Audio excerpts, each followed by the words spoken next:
बाराती आइल बानी सो नाश्ता मिलल जा सॉरी शंकर जी के बाराती आइल बानी सो ना तो उनका बाराती नहीं की साई तो हेतना बानर भालू का करता रस आय चल बबी लड़का के भाव लागल कैसे कहता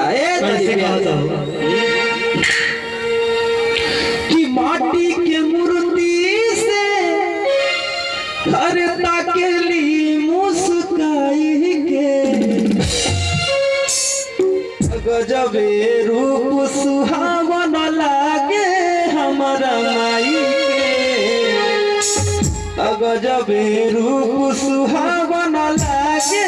हमारा माई के अब बबी अरे हिलाओ तो 1 2 1 2 3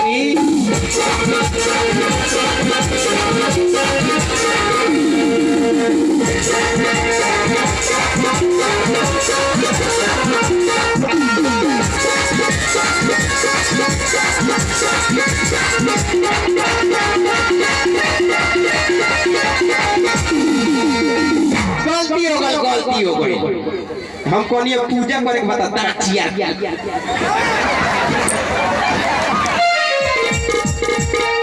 है नत गिर जइयो नहीं रहा हम तोरा कहनी अरे ये पूजा करे आइल बाड़ी प्रेम व्यवहार से नाच तनी भक्ति गाना गावतनी और केस्टा गान तो नचिए नहीं बढ़िया आवे ने अब की पारी हंस देलस देखो का करी चल 1 2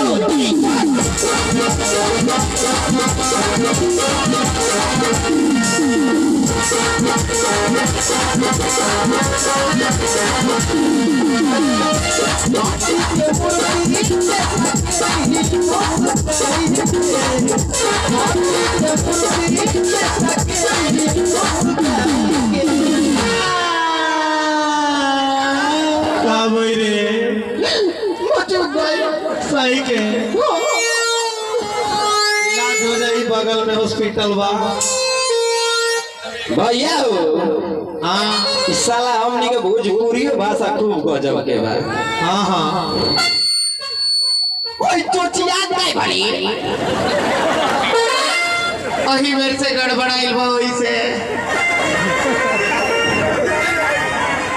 साला हिंदी में छोड़ ना हाँ हिंदी में जब दर्द होला नु हाँ तो कहल जाला का कहल जाला हो दर्द हो रहा है इंग्लिश में दर्द होला तो कहल जाला पेन हो रहा है लेकिन जब भोजपुरी में दर्द होला तो कहल जाला छेदता बेधता अंठता पिटता टिकता पीराता पथता दुखाता माटी के मूर्ति से तकेली मुस्काएंगे माटी के मूर्ति से तकेली मुस्काएंगे तनी एक बार सब को मीठा मीठा और सब हाथे में मोबाइल ले ले बड़ा तो बजाइबो लोग के बड़ा कंजूस आदमी है लोग तो जरा हाथ में नहीं के ऊ बजाई नु